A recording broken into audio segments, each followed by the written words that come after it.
Selamat sore, Assalamualaikum warahmatullahi wabarakatuh, Kak Anies. Waalaikumsalam. Terima kasih, Kak Uni sehat ya? Alhamdulillah, Kak Anies juga kelihatan sehat tuh. Alhamdulillah. Oke, jadi Pak Waras. hari ini udah kemana aja nih? Hari ini tadi periksa keliling ke beberapa tempat di Jakarta, ada ke Tebet, ada ke Bangka, lihat situasi, terus juga ke pasar, terus barusan lihat tadi program ACT. Asalnya mau ke timur, waktunya nggak kekejar, mau cuma periksa checkpoint. Tapi nanti aja dah periksa checkpointnya. Oke, Kak Anies boleh suaranya agak kencang ya, Boleh. biar mantap Boleh. giginya. Oke, lebih kedengeran sekarang. Oke. Oke. Oke, mungkin mulai dari persiapan buat Lebaran besok deh. Gimana? Apa yang akan dilakukan hari ini? Kemudian, apakah misalnya bagaimana memastikan bahwa Lebaran, sholat Id, protokol kesehatan dipenuhi, yang nggak boleh sholat di masjid juga bisa dilakukan, gimana tuh? Ya, jadi gini, nomor satu, kita sekitar 2 minggu lalu ya, Kak Uni, jadi pertengahan bulan Ramadan, kita sudah mulai bicara dengan para alim ulama, para tokoh keagamaan di Jakarta, membicarakan mengenai bagaimana kita menghadapi masa COVID dan pada saat yang sama ada Lebaran. Jadi kemudian sudah sejak seminggu yang lalu lebih ada keputusan dari Dewan Masjid Jakarta, kemudian ada dari Majelis Ulama Jakarta menyangkut mengenai pelaksanaan sholat Id di rumah masing-masing dan juga takbir. Jadi kemarin sore Ketua Dewan Masjid dan Ketua MUI DKI Jakarta kita sama-sama menyampaikan lewat media televisi kepada seluruh masyarakat di Jakarta, dan saya menganjurkan pada masyarakat untuk mengikuti anjuran itu, bahwa takbir dilakukan di rumah masing-masing, tapi masjid-masjid tetap mengumandangkan takbir. Jumlah orang yang berada di masjid tentu terbatas. Kalau Dewan Masjid menganjurkan sekitar 5 orang yang secara terus-menerus memimpin takbiran dari masjid yang kemudian diikuti oleh rumah-rumah di sekitar masjid. Kemudian sholat Id-nya juga dianjurkan untuk di rumah masing-masing. Jadi kita memerlukan sekali kesadaran dari para pengelola. Dan alhamdulillah kalau kita katakan 100% sempurna, nol yang tidak taat, barangkali enggak. Kemarin ketika selama bulan Ramadan, secara umum kegiatan tarawih dikerjakan di rumah secara umum. Kemudian hampir semua pemuka-pemuka, para alim ulama menunjukkan contoh juga bahwa mereka melakukannya di rumah. Bahkan kegiatan-kegiatan besar di Jakarta ini kalau sudah bulan Ramadan, di hari-hari ganjil di atas 20, itu bergantian dari satu masjid besar ke masjid yang lain. Jadi misalnya 21 malam, 23, 25, 27, itu masyarakat Jakarta sudah tahu tuh bergantian dari satu tempat-tempat lain, dan itu adalah tokoh-tokohnya semua. Nah, tahun ini semua ditiadakan. Jadi mengirimkan pesan pada semuanya. Nah, mudah-mudahan besok juga begitu. Sejauh ini apa yang kita dengar umumnya mentaati dan menyadari bahwa 2 pekan ini adalah 2 pekan penentuan buat Jakarta. Bila 2 pekan ini Jakarta kondisinya terkendali, tidak ada lonjakan kasus dan tidak ada kegiatan-kegiatan yang berpotensi penularan secara masif, maka di akhir masa perpanjangan sampai 4 Juni, sesudah itu kita bisa mulai masa transisi. Jadi sayang sekali jika sebagian dari kita itu memilih untuk tidak mentaati karena punya potensi merusak ikhtiar yang sudah dikerjakan begitu banyak orang. Jadi ini memang memerlukan kesadaran karena ini bukan sesuatu yang harus dikerjakan oleh beberapa orang saja. Ini harus dikerjakan oleh semua orang. Jadi kalau ada 10 juta orang ya harus large majority harus melakukan.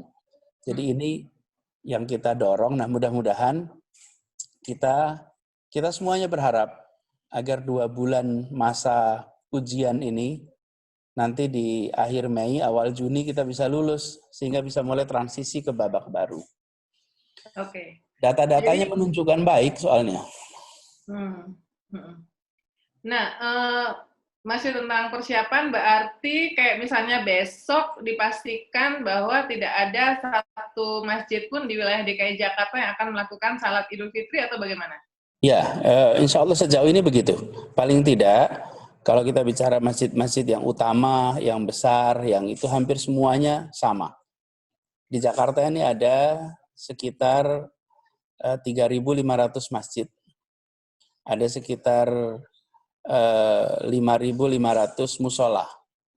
Jadi 3.500-an masjid ini insya Allah mereka semua mentaati dan kita berharap masyarakat juga mentaati karena ini perlu dua-duanya.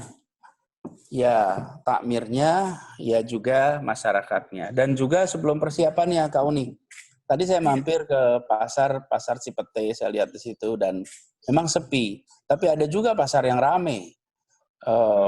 Jadi ini bukan soal masjid saja, ini soal kegiatan di luar rumah yang punya potensi penularan itu jangan dilakukan. Jadi ke pasar untuk kebutuhan pokok, memang kebanyakan berbelanja untuk masak hari ini dan besok untuk Lebaran ya. Jadi kebutuhan pokok memang tidak dilarang. Hanya bersamaan datangnya, mungkin juga karena kita memberikan batasan jam ya Kak Uni, bahwa di pasar itu jam 7 sampai jam 12 siang. Itulah masa. Karena kalau tidak dibatasi jamnya juga nanti agak repot pengendaliannya. Jadi ini bukan pembatasan untuk rumah ibadah saja. Ini adalah semua jenis kegiatan yang sifatnya orang berkumpul, yang punya potensi terjadi penularan inilah yang harus kita hentikan. Oke, sekarang kita sekaligus ke evaluasi PSBB. Kak Anies kan sudah memperpanjang PSBB Jakarta sampai tanggal 4 Juni ya. Kemarin saya juga baca tuh, mungkin bisa di-share juga sama milenial di sini yang lagi nonton. Evaluasi dari PSBB Jakarta yang 60% ada di rumah ya. Jadi sebenarnya 60% ada di rumah belum cukup ya karena rate penularannya kan belum di bawah 1. Apakah itu juga alasan kenapa memperpanjang? Ya, betul. Jadi gini, saya coba ini lagi mau di-share guys. Sabar ya. Saya tunjukin ya. Jadi, bentar saya lihat datanya sebentar aja nih.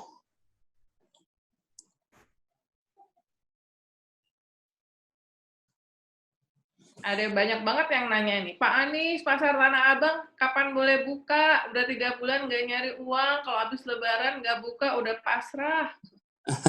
Iya, aduh, insya Allah. Memang, jadi itu Kak Uni bener tuh bahwa Pasar Tanah Abang tuh belum buka. Makanya kalau ada foto-foto beredar Tanah Abang buka, itu pasarnya belum buka itu.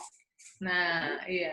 Jadi kadang-kadang kalau foto lihat dulu tanggalnya kapan tuh fotonya gitu. Sebentar nih Kak, lagi dibuka sebentar Kak. technology takes time untuk ini. Bentar. Yes. Lagi mirroring sebentar. Udah belum? Belum. Nggak apa-apa, ditunggu. Rame kok.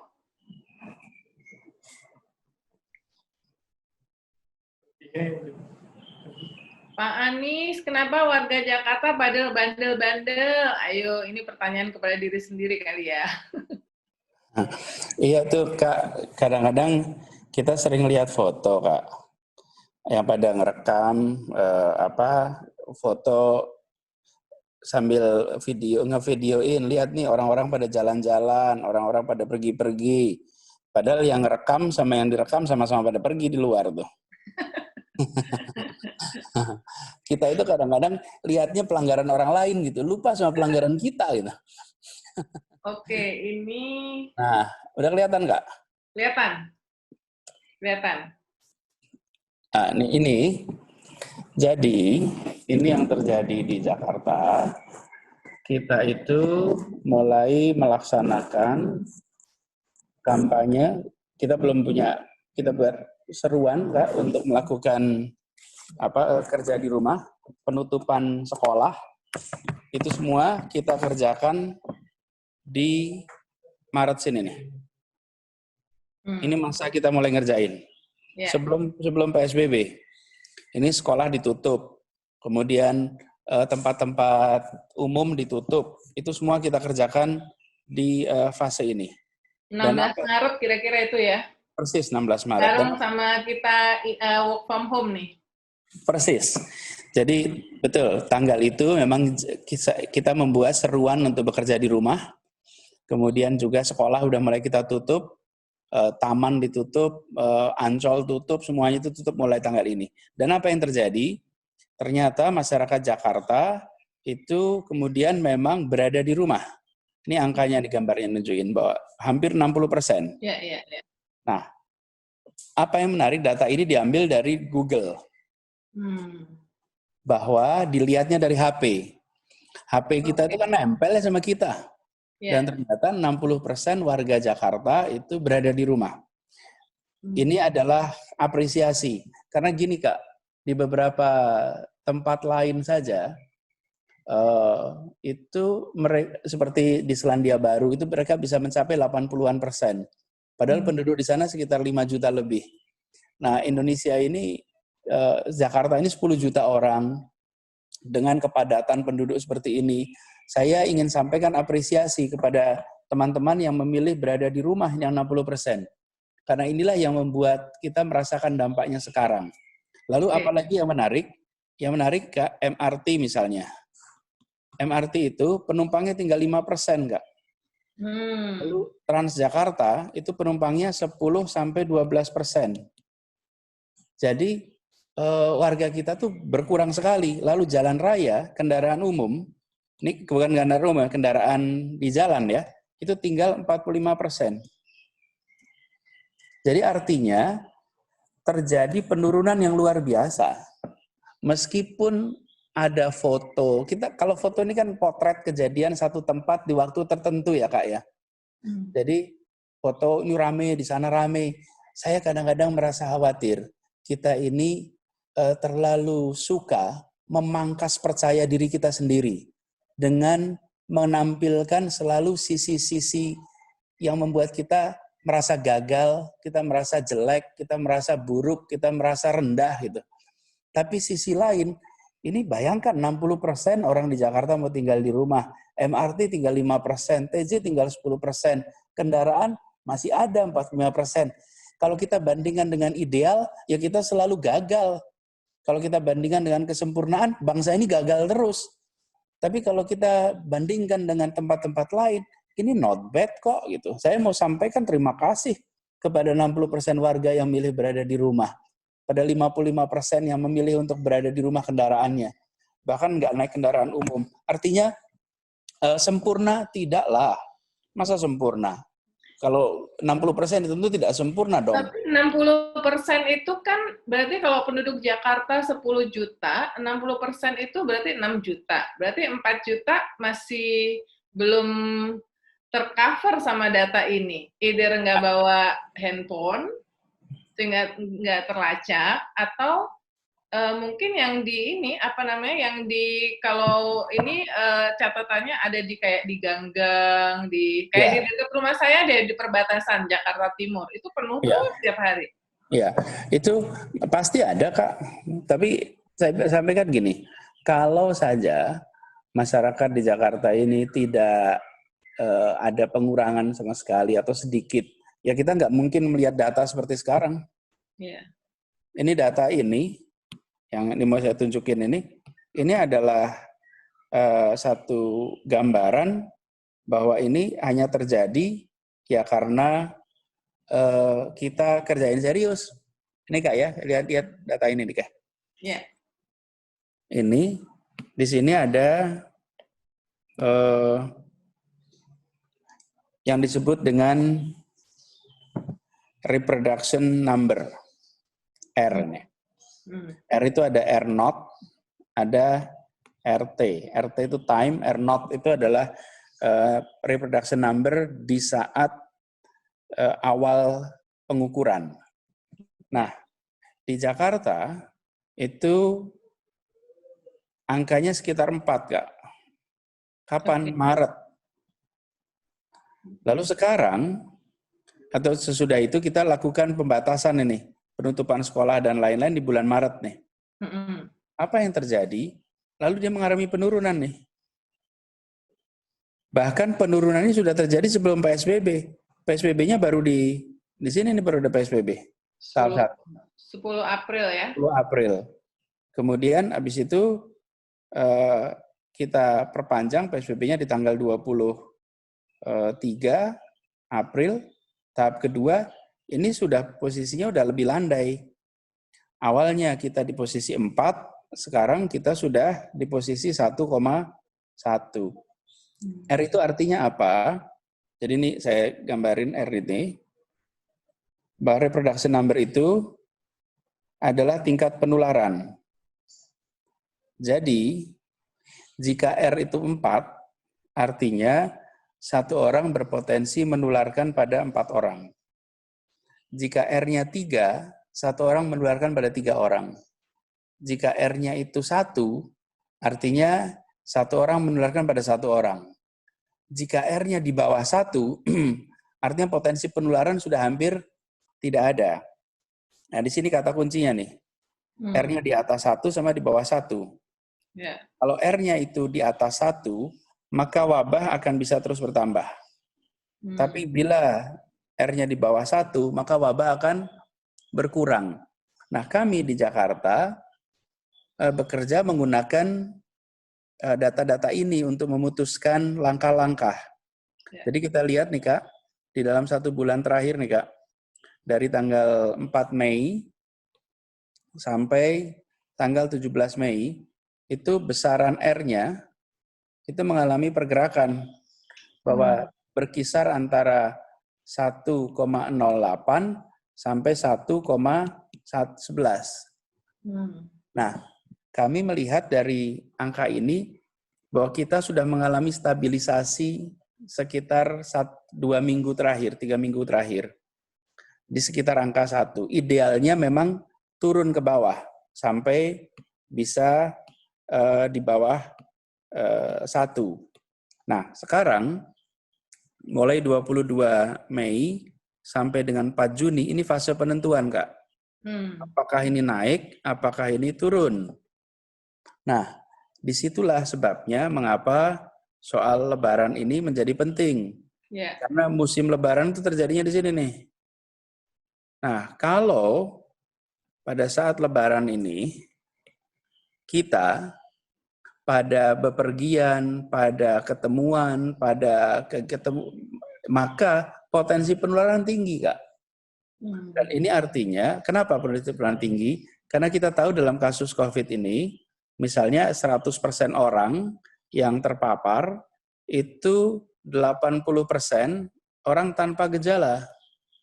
Kemudian 20% baru orang dengan gejala. Nah, yang 20% ini itu biasanya harus dirawat, harus pemeriksaan. Yang 80% ini pada keliling-keliling kemana-mana. Nah, itu sebabnya kenapa di musim ini jangan mudik, dilarang bepergian, tetap berada di rumah supaya kalaupun dia sudah terpapar, di periode ini dia tinggal di rumah, tidak mempaparkan pada orang lain, sehingga angka yang tadi kita lihat ini kita harapkan bisa benar-benar nantinya turun. Jadi minimal kita berharap nih range kita di sini nih Kak, kita berharapnya. Oke. Itu kira-kira. Jadi usaha yang harus kita kerjakan itu menyangkut kampanye bagi setiap orang tuh ada kesadaran Kak. Tidak mungkin petugas menjaga 10 juta orang Kak. Gimana mungkin 10 juta orang dijaga? Tapi kalau tiap kepala keluarga, tiap tokoh-tokoh masyarakat, tiap pimpinan di kampung-kampung itu mengkampanyekan ini juga, karena di Jakarta ini ada gugus tugas di tingkat kampung Kak, yang mereka bekerja untuk menjaga penyebaran di tingkat RW-nya. Nah, kita berharap ini nanti bisa membantu pengendalian. Nah, angka ini dipantau terus Kak. Nanti ke sekitar antara tanggal 1 sampai 4 Juni, kita akan lihat angka terbarunya ini, yang seperti ini Kak. Yeah.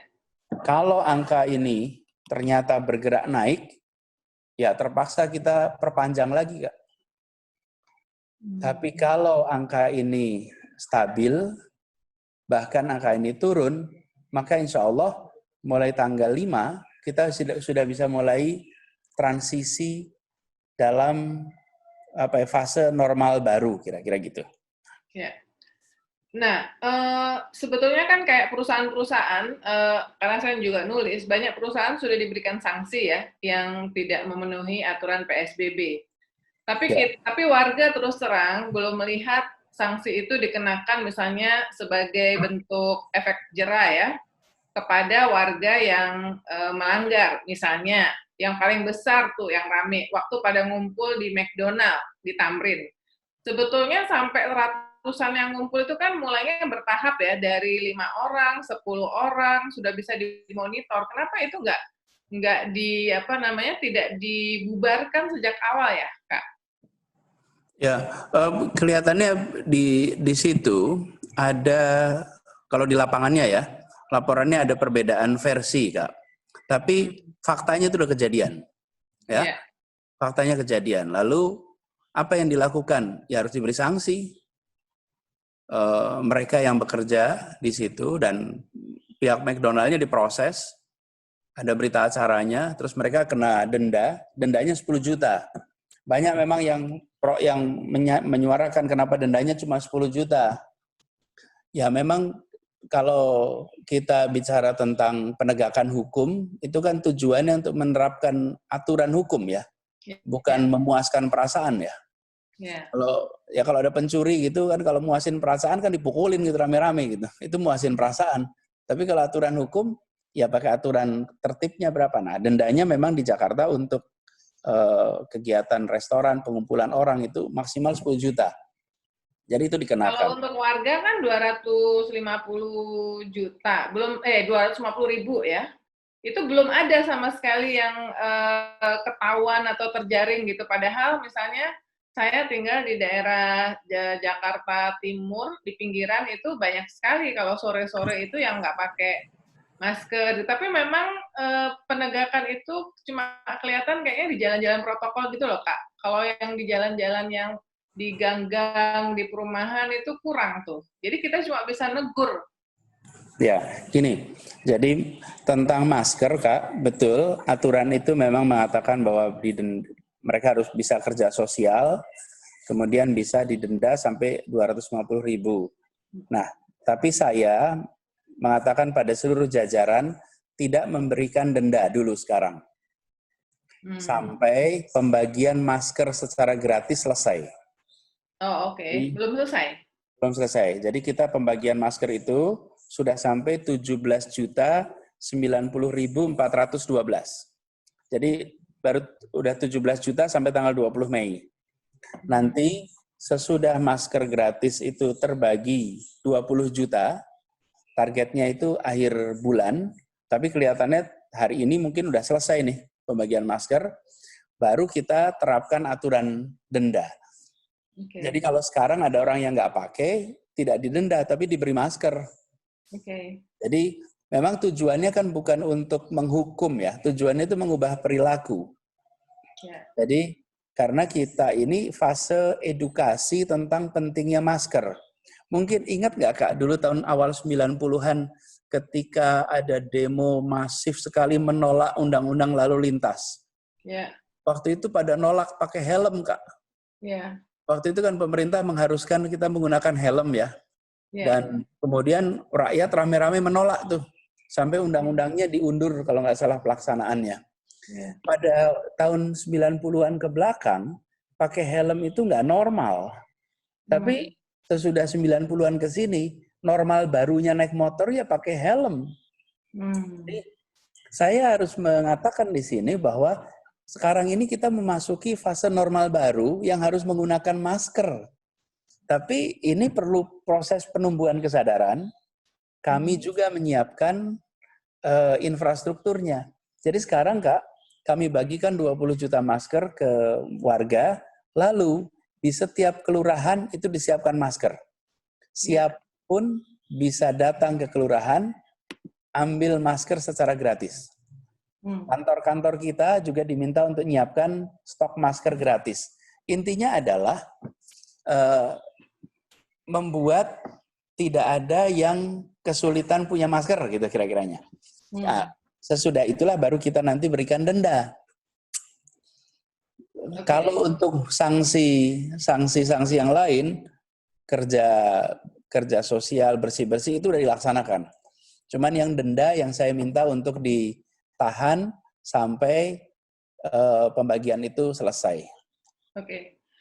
Buat Jakarta sebagai ibu kota negara, apa tantangan terbesar untuk memastikan disiplin PSBB? Misalnya apakah hanya dari warganya saja atau juga barangkali warga juga soalnya menangkap ada komunikasi yang seringkali membingungkan di tingkat pusat dengan tingkat daerah yang bisa berbeda gitu. Gimana Kak? Jadi menurut saya tuh kalau namanya kebijakan itu harus ada aturannya Kak. Jadi saya sangat menghindari membuat pengumuman yang tidak punya landasan hukumnya, Kak. Jadi kalau saya mengatakan bahwa warga wajib menggunakan masker, maka saya harus siapin aturan hukumnya, wajib pakai masker. Jadi bukan statement, negara ini tidak bisa diatur pakai statement. Statement itu tidak punya kekuatan hukum. Jadi, dan statement itu kalau dikumpulkan, itu tadi bisa membuat masyarakat ini yang benar yang mana nih gitu. Ada statement A, statement B. Maka itu kami paling tidak di Jakarta coba selalu konsisten bahwa kami buat aturannya, regulasinya, lalu umumkan sebagai policy. Jadi policy itu bukan sesuatu yang instan diomongkan tuh jadi policy, bukan. Dipikirkan dengan matang lalu dikomunikasikan. Nah, jadi kami tidak pernah bikin policy berdasarkan usia. Kami tidak pernah bikin, dan statement-statement juga tidak. Kenapa? Kami menghindari membuat suasana menjadi membingungkan bagi masyarakat. Ketika mau ngatur soal mudik misalnya. Ya, mudik tuh yang paling bingung. Iya, jadi kami dari awal mengatakan bahwa jangan meninggalkan Jakarta. Kak Uni bisa lihat itu dari mulai bulan Maret. Dan lalu akhirnya kami buatkan aturan. Karena melarang orang bepergian tanpa aturan itu merepotkan petugas pelaksana di lapangan. Sekarang kalau ada orang mau pergi keluar Jakarta, lalu petugas di lapangan menghentikan. Lalu yang dihentikan tanya, atas dasar apa Bapak menghentikan saya? Ini kan Republik Indonesia, aturannya mana? Ya. Kalau tidak ada aturannya, ya kasihan petugas-petugas kita. Akhirnya timbul antrian, akhirnya timbul masalah. cekcok dan lain-lain.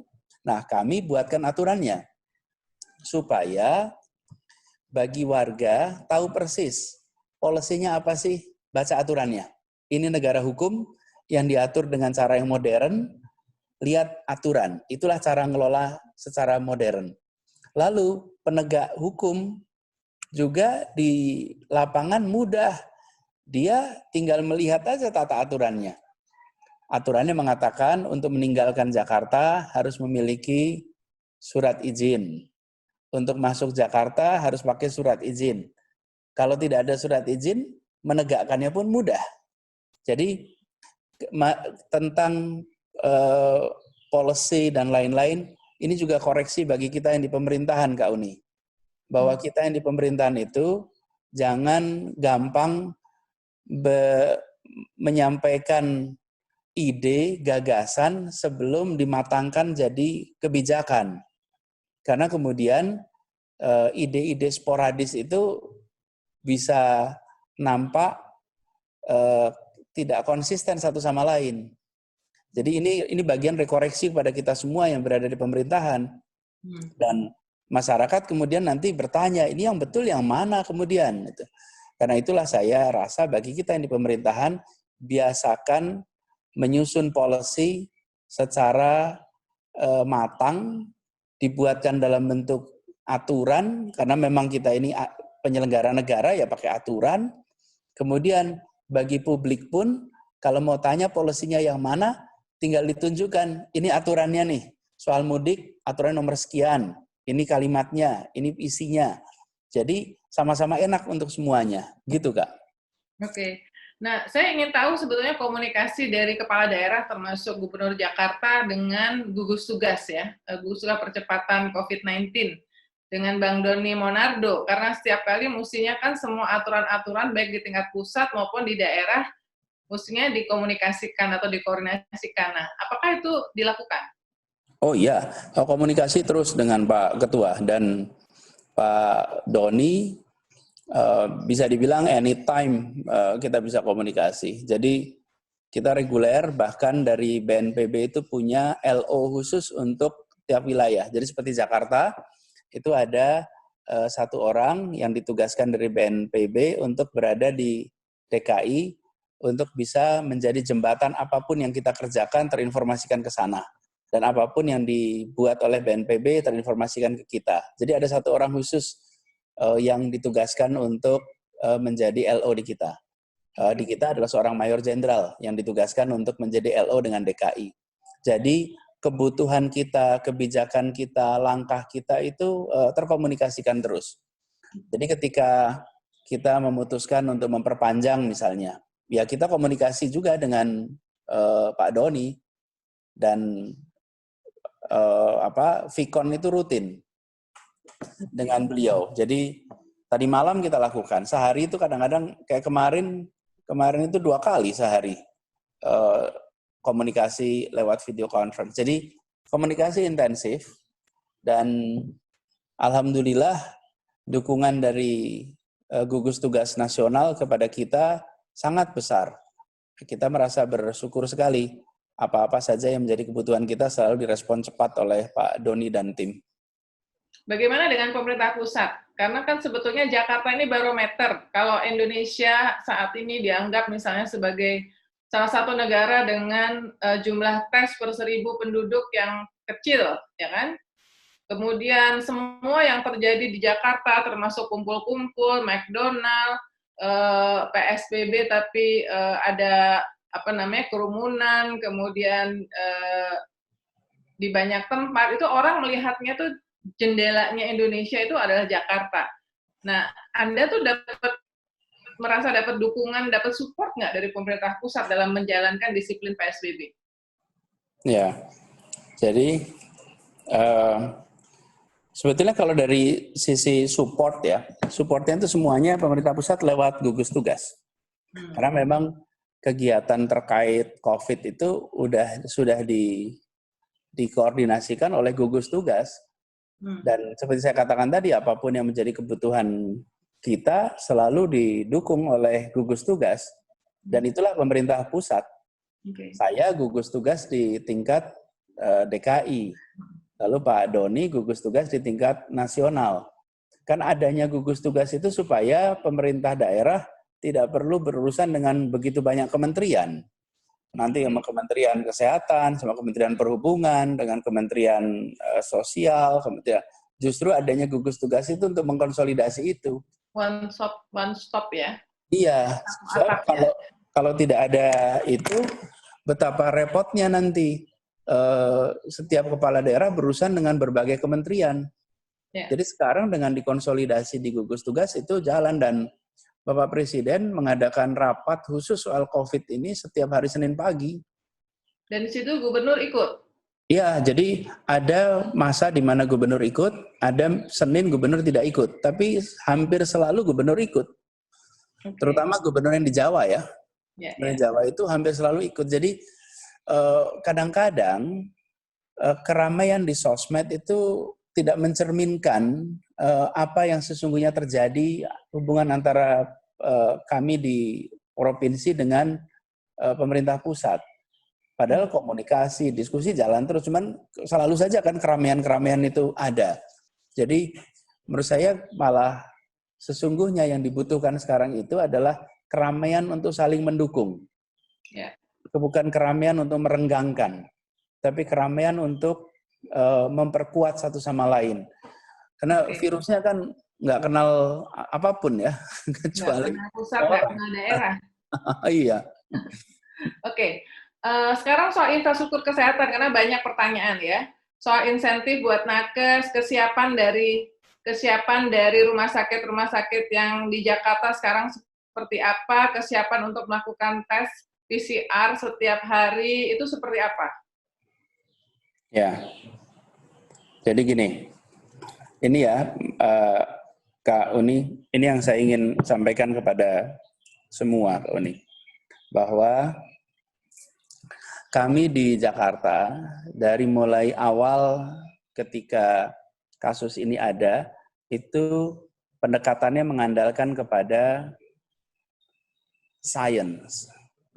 Kami lihat para ahli ketika memutuskan meliburkan sekolah, kami itu mengundang dalam proses ahli epidemiologi, ahli Ikatan Dokter Anak, ahli paru, kemudian bahkan pimpinan WHO di Jakarta. Dalam satu pertemuan bersama membahas. Jadi semua langkah yang kita lakukan itu mengandalkan kepada ilmu pengetahuan dan menomorsatukan keselamatan warga di dalam semua keputusan. Jadi keputusan-keputusan yang dibuat belum tentu populer. Ketika misalnya kita melakukan penutupan tanggal 16 Maret, kalau lihat catatan hari itu banyak yang mengatakan overreacting.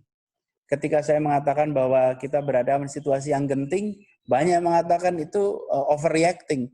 Bagi saya lebih baik overreacting warga selamat daripada underreacting dan warga menjadi korban. Dan sekarang kita menyaksikan 2 bulan perjalanan, alhamdulillah langkah-langkah yang dilakukan itu cukup berdampak. Nanti saya tunjukkan gambarnya. Lalu yang kedua, karena kita mengandalkan pada ilmu untuk mengambil keputusan-keputusan, maka kita nggak fokus pada gimmick-gimmick, atraksi-atraksi, tapi kita fokus pada substance-nya, yaitu tadi testing, tracing, treatment.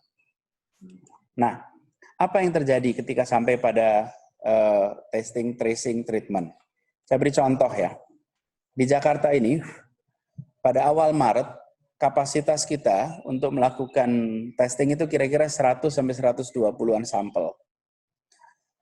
Lalu yang kita lakukan adalah melakukan konsolidasi.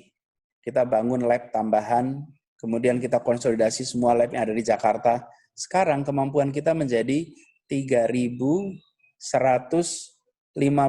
sampel per hari. Berapa lab itu? Itu dengan mengkonsolidasikan 27 lab di Jakarta. Dan 27 itu diikat dengan kerjasama. Jadi memang diatur oleh Pemprov DKI. Jadi dengan cara yang seperti itu, maka pada saat ini nih, kalau menurut ketentuan WHO, itu 1 tes per 1.000 penduduk per minggu. Nah, Jakarta itu kita sudah harus melakukan 10.000 tes per minggu kalau pakai aturan WHO itu. Ya. Kan penduduknya 10 juta kan? Ya. Dan sekarang di dalam 11 minggu sejak 1 Maret kita itu sudah mencapai angka 120.321 tes PCR. Iya. Artinya kita sudah di atas standarnya WHO. Standar WHO itu kalau 11 minggu kali 10.000 berarti 110.000 kan? Dan kita sudah mengadakan 120.000. Jadi dengan kapasitas tes 3.000 tadi itu bisa sekitar 23.000 tes per minggu. 21 sampai 23.000 tes per minggu. Jadi kita ini alhamdulillah sudah bisa, kalau WHO mengatakan 10.000 per minggu, kita 3.000 per hari. Jadi 1 minggu bisa 21.000 kan? Itu artinya ada 2 kalinya yang diharuskan WHO. Jadi karena itulah kenapa Bappenas kemarin mengatakan akan menggunakan Jakarta sebagai rujukan. Nah ini Kak, ini memerlukan kerja teknokratik Kak, bukan gimmick-gimmick Kak. Ini adalah mengumpulkan semua lab, menyamakan prosedurnya, menyamakan waktu kerjanya, lalu menggunakan semua sumber daya, baik legal, aturan, maupun sumber daya fiskal, untuk memastikan semua bekerja untuk kita. Lalu yang kedua, itu tesnya. Lalu dari tes itu kita lakukan hasilnya, lakukan tracing. Udah surveillance kita jalan lah, bisa dibilang salah satu yang terbaik kalau udah surveillance. Lalu sekarang treatmentnya Kak. Treatment ini Kak, rumah sakit misalnya. Di awal kita di Jakarta ini hanya ada 6 rumah sakit rujukan. Lalu apa yang kita lakukan? Sebelum kita mengekspan, kita bikin sistem. Kami mengundang sebuah consulting firm untuk membantu kita membuat sistem referral pasien untuk rumah sakit Jakarta. Supaya kalau ada pasien masuk ke rumah sakit, dia akan bisa dirujuk ke rumah sakit yang benar, rumah sakit yang tersedia tempatnya, dan rumah sakit yang sesuai kebutuhannya. Itu tidak bisa pakai telepon. Itu harus dibangun sistemnya. Nah, kita nggak punya sistem itu sebelumnya. Lalu kita buat sistemnya khusus untuk penanganan COVID. Seluruh rumah sakit tergabung sistem itu, artinya apa? Dengan dashboard itu, kita tahu kamar mana, rumah sakit mana punya kosong berapa kamar kosong, berapa ICU tersedia, ventilator yang tersedia di tiap rumah sakit berapa, kebutuhannya berapa, APD yang dibutuhkan berapa, kebutuhannya berapa, masih ada untuk berapa lama, seluruh supply kebutuhan medis di semua rumah sakit itu dicatat di situ. Ini satu sistem yang sekarang alhamdulillah kita buat.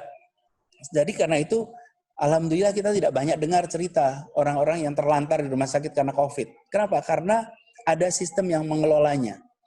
Sudah sistem itu dibuat, lalu jumlah rumah sakit yang menjadi rujukan bertambah.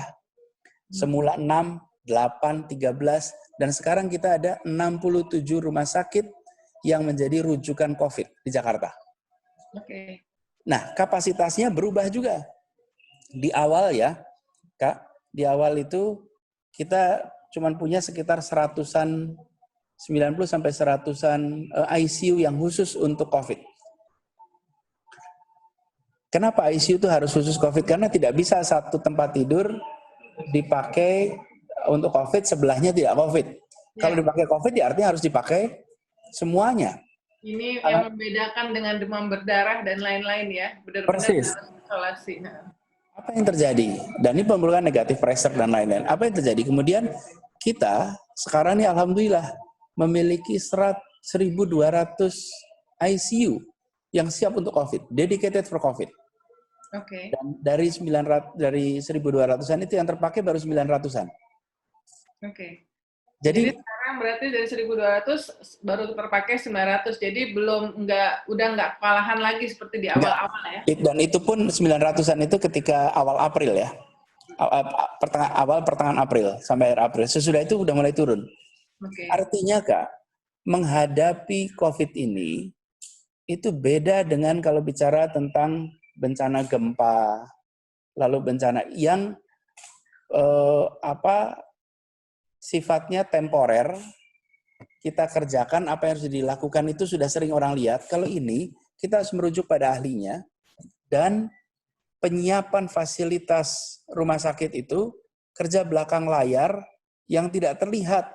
Menyiapkan ICU, menyiapkan kamar, menyiapkan ventilator. Kalau itu berhasil, munculnya pada tidak ada keluhan di masyarakat. Okay. Ketika itu tidak berhasil, ada keluhan. Nah, ini sistem ini dibangun kemarin selama Maret sampai April, dan alhamdulillah sekarang kita siap. Bahkan sekarang Kak Uni, dari 190 rumah sakit yang ada di Jakarta, yang menangani COVID itu 172.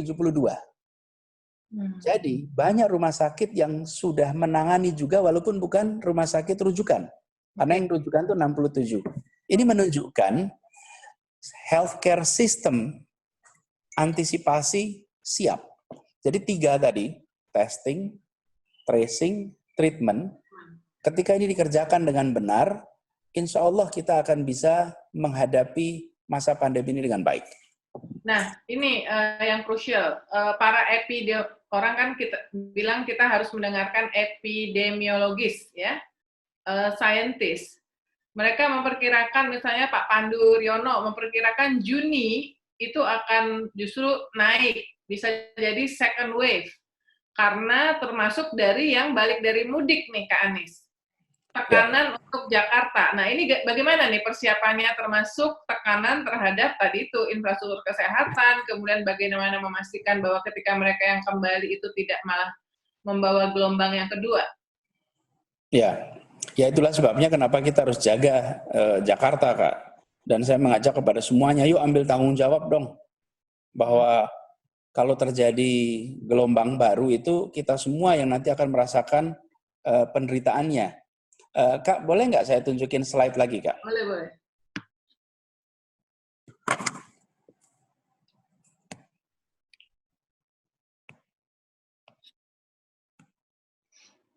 Oke.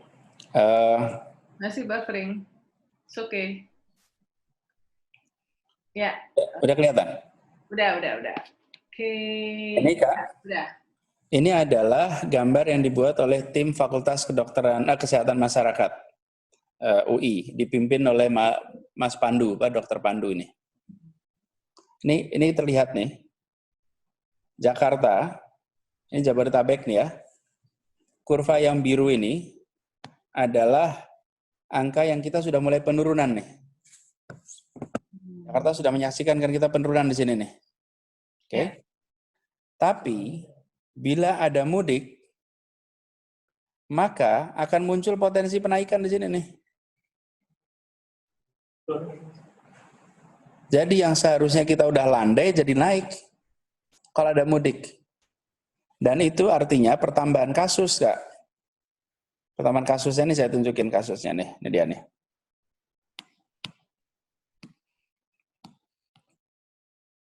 Jadi apa yang terjadi? Kalau sampai terjadi mudik, gambar tadi kita bikin lebih gede nih.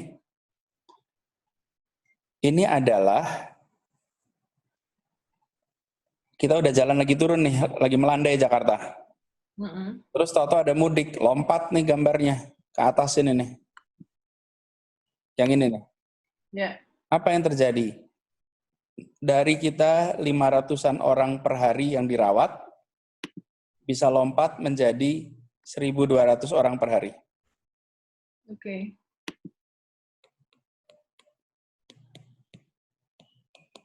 Inilah yang kita khawatirkan, Kak. Karena itulah kenapa kita bikin aturan keluar Jakarta harus pakai izin, masuk Jakarta harus pakai izin, ada pengawasan. Itu dari sisi kita. Tapi dari sisi masyarakat, saya ingin kepada semuanya, yuk kita ambil tanggung jawab.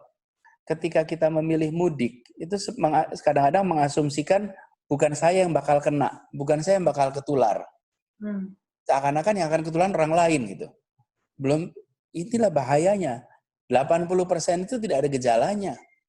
Jadi sangat besar kemungkinan itu yang tertular. Jadi saya ingin sampaikan kepada semua, Kak, jangan kita mengulangi apa yang pernah terjadi di Tiongkok, Kak. Jadi kami lihat kasus seperti ini itu bukan Indonesia saja. Di Tiongkok sudah sempat mengalami, Kak. Dan kalau kita tidak belajar dari kasus mereka, nanti kita punya potensi menghadapi problem yang hampir sama, Kak. Ini saya berikan gambarnya nih, Kak. Ini adalah contoh kejadian di Tiongkok dari titik Wuhan, Kak. Ya. Pada saat mereka mudik Imlek, Kak. Hmm. Ketika mudik Imlek, itu arus mudik terjadi sebelum lockdown. Ya. Lockdownnya tanggal 23 Januari, Imleknya tanggal 25 Januari, tapi orang udah mudik sebelum tanggal 23. Kan kayak kita juga di Indonesia, kalau mudik kan ya... Mudik udah duluan. Mudik kan ya nggak pas hari lebarannya, gitu. Mudik kan seminggu sebelumnya. Nah ini tuh pelajaran mahal sekali. Bila saat ini orang pada keluar, nanti semula kasusnya hanya di satu titik ini, berubah menjadi se-Indonesia. Jadi orang-orang yang pada mudik di Wuhan itu, kan pada nyetir mobil, pada naik kendaraan umum, kan semuanya merasa sehat tuh. Nggak merasa sakit. Kalau sakit kan di rumah sakit mereka. Karena ini asimptomatik kan?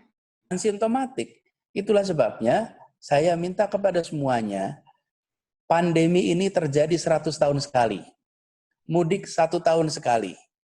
Lindungi orang tua kita, lindungi keluarga kita, tetaplah di rumah. Lalu insya Allah kita diberi umur panjang. Tahun depan kita bisa mudik lagi. Bahkan pemerintah pun sudah menggeser liburan itu. Supaya nanti cuti-cuti bersamanya bisa dikerjakan di masa pasca pandemi. Jadi kembali lagi ke ini, Kak. Kita di Jakarta, estimasi kasus ini para ahli epidemiologi mengatakan, dari pandangan para ahli itulah kemudian kita lakukan pembatasan. Jadi pembatasan itu bukan kira-kira, bukan duga-duga, tapi pembatasan itu berdasarkan kajian proyeksi para ahli. Jadi kalau kita lihat ini, gambar ini lagi, bayangkan kita sudah mulai turun nggak di sini, sudah mulai turun, lalu mendadak ada bam lagi nih di sini nih, di tempat ini nih, yang harusnya udah nggak ada. Jangan anggap ini statistik. Kelihatannya angka 500 jadi 1.200 per hari itu seperti angka statistik aja. Bayangkan kalau itu ibu kita, bayangkan itu kalau itu adik kita, bayangkan itu anak kita. Jangan bayangkan orang lain. Pada saat itulah kita baru sadar, oh iya ya, lebih baik kita jaga ya, karena ini kan tentang kita.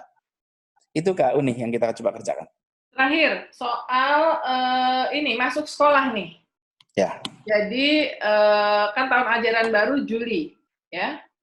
Tapi masih banyak orang tua, termasuk saya, yang belum merasa aman anak-anak masuk sekolah di bulan Juli. Nah, bagaimana sikap Gubernur DKI? Ya, kita baru mulai buka sekolah setelah aman, Kak. Dan pada saat ini kita belum mendiskusikan kapan mau sekolah dibuka. Jadi belum ya? Dibahas pun belum. Yang kita lakukan adalah mengatur bagaimana cara kita beroperasi kalau sekolah mulai dibuka. Transisinya seperti apa? Apakah separuh kapasitas semua sekolah? Ataukah separuh kapasitas separuh sekolah? Ataukah full kapasitas tapi separuh sekolah? Itu semua adalah contoh-contoh alternatif-alternatif yang sekarang sedang dikaji sama-sama. Apakah misalnya jam sekolah yang selama ini mulainya jam 7 semuanya, kemudian jam kerja kantor yang mulainya jam 8 dan jam 9, sampai termasuk yang akan diatur dalam norma? Ya, semuanya sedang dipertimbangkan, Kak Uni. Jadi, tapi yang pasti kita menyelamatkan generasi masa depan. Bahkan ketika pandemi ini mulai saja, yang pertama kali diliburkan atau dihentikan kegiatannya adalah kegiatan di sekolah. Karena kita ingin anak-anak kita aman. Jadi kita pastikan bahwa tidak akan sembrono untuk membuka sekolah-sekolah, tapi betul-betul memastikan kondisinya sudah aman, dan bukan tidak mungkin akan ada perbedaan waktu buka sekolah, tapi nanti itu semua diatur ketika sudah siap. Oke, jadi misalnya 4 Juni itu belum pasti bahwa PSBB tidak diperpanjang, tergantung kepada kurva tadi, ya. Betul. Termasuk juga belum tentu Juni mall dibuka, karena sudah beredar juga lewat media bahwa ada fase-fase new normal yang dibikin oleh pemerintah, misalnya tanggal 8 Juni mall sudah boleh dibuka, gitu tuh juga buat DKI itu belum jadi patokan. Belum, kalau cuma slide beredar aja sih belum berita, belum policy itu. Jadi kita tuh rujukannya gini, mana aturannya? Mana suratnya yang mengatakan bahwa akan buka tanggal berapa? Jadi kita juga jadi enak nih, nggak terombang-ambing. Kadang-kadang kan gini juga Kak, dalam diskusi itu ada berbagai alternatif ditayangkan. Tidak semua peserta diskusi itu tabah untuk tidak memotret, ada yang memotret menyebarkan. Alternatifnya sebetulnya bukan itu yang dipilih, tapi gambar itu yang tersebar. Kemudian itulah yang diduga sebagai policy. Jadi kita ini menurut saya harus fear of missing out, pengen berbagi. Iya. Nah, ini kadang-kadang nggak lengkap informasi, lalu beredar. Karena itulah saya selalu sampaikan bagi semuanya, kalau mendengar ada kabar sebuah rencana, maka tanyakan, ada dokumennya enggak? Ada tertulisnya tidak? Kalau tidak ada, ya jangan dianggap itu rencana. Jadi kalau mengatakan, kan ada berita katanya tanggal 8 mall akan buka. Karena saya banyak ditanya, Pak, apa benar mall tanggal 8 akan buka? Wong yang memutuskan itu pemerintah provinsi kok, dan kami belum pernah memutuskan apa-apa. Jadi tanggal 4 itu adalah masa pembatasan sosial berskala besar berakhir. Apakah diperpanjang atau tidak, tergantung atas apa yang kita kerjakan 2 pekan ini, Kak Uni. Karena itu Kak Uni, terima kasih udah kampanyein terus konsisten soal tetap di rumah, tetap pakai masker, ikuti protokol, karena itulah yang menjaga. Makanya saya sempat katakan bahwa sesungguhnya kemenangan dalam menghadapi pandemi ini itu punya hero. Hero dari kemenangan ini adalah orang-orang yang memilih di rumah. Keluarga-keluarga yang di rumah. Itulah pahlawan dalam pandemi ini. Tenaga medis adalah pertahanan terakhir kita. Tenaga medis adalah orang-orang yang menjaga nyawa saudara kita, karena pertahanan terdepannya, yaitu kita, itu terjadi penularan. Kalau pertahanan terdepannya kita itu disiplin, di rumah ya tidak terjadi penularan, tidak terjadi pasien, tidak jadi beban bagi tenaga medis. Tenaga medis itu pertahanan terakhir. Dan kita terima kasih sekali, karena teman-teman tenaga kesehatan ini, itu bekerjanya luar biasa. Itu kau nih kalau lihat teman-teman yang berada di rumah sakit ya, menggunakan APD, Masya Allah, itu beratnya. Kalau udah pakai APD itu panasnya luar biasa. Ekstrim panasnya. Dan mereka gunakan itu 4 jam sampai 6 jam. Exhaustions. Dan kita-kita yang di luar, itu... Kita padahal cuma disuruh bahan ya di rumah. Iya, itu cobalah bayangkan. Mereka itu panas-panas begitu untuk menyelamatkan nyawa saudara kita. Kita juga bisa menyelamatkan nyawa saudara kita. Caranya apa? Berada di rumah, jangan bepergian, jangan berinteraksi. Nah itu Kak Uni, kalau itu kita bisa kerjakan 2 pekan ke depan, mudah-mudahan Kak Uni, ini adalah 2 pekan terakhir, sesudah itu kita transisi, mulai memasuki fase baru, yang orang biasa sebut new normal, dan mudah-mudahan ibu kota kita segera bisa beraktivitas seperti semula. Oke, thank you. Terakhir, selamat Lebaran buat millennials, audiensnya IDN Times. Monggo, Kak. Terima kasih, Kak Uni. Selamat buat teman-teman milenial semua. Selamat Hari Idul Fitri. Saya mengucapkan permohonan maaf lahir dan batin. Dan mari kita rayakan Idul Fitri ini sebagai sebuah pengalaman unik. Anda, saya, kita semua adalah generasi yang ditakdirkan untuk menghadapi pandemi. Tuhan menakdirkan kita untuk berhadapan dengan pandemi. Mari kita tuliskan sejarah yang gemilang pada saat kita menghadapi pandemi ini. Di Jakarta, generasi milenial menjadi generasi yang akan menceritakan peristiwa ini kepada anak cucunya nanti. Barangkali 40-50 tahun yang akan datang, teman-teman milenial akan ditanya oleh anak, oleh cucu. Jadi pada saat itu kakek, nenek, gimana rasanya ketika berhadapan dengan COVID-19? Seperti kalau sekarang kita mau tanya atas peristiwa flu Spanish 100 tahun yang lalu. Puluhan tahun yang akan datang Anda akan ditanya. Dan pada saat Anda ditanya itu, jadilah orang-orang yang bisa menjawab kepada anak cucu dengan penuh percaya diri. Saya bagian yang tinggal di rumah. Saya bagian yang disiplin. Saya bagian yang menyelamatkan. Jangan sampai pada saat itu kita menjawab, nyesel waktu itu saya nggak disiplin. Nyesel pada saat itu saya bepergian terus. Yang efeknya pandeminya jadi panjang. Jadilah bagian dari yang membuat cerita pandemi ini menjadi kisah sukses. Generasi milenial di Jakarta ikut menyelesaikan masalah COVID dengan disiplin berada di rumah, dengan disiplin pakai masker, disiplin cuci tangan, disiplin jaga jarak. Kita kerjakan itu sama-sama. Dan insya Allah Lebaran ini bukan hanya kemenangan melawan hawa nafsu, tapi Lebaran ini adalah menandai kemenangan kita dalam berhadapan dengan pandemi. Sekali lagi, selamat Hari Raya Idul Fitri, mohon maaf lahir dan batin. Terima kasih. Sama-sama, selamat Hari Raya Idul Fitri dari kami semuanya untuk Pak Gubernur dan seluruh staf yang sudah bekerja keras selama ini, maaf lahir batin. Semoga kita bisa segera ketemu dengan physical distancing. Yes. Thank you, Kak.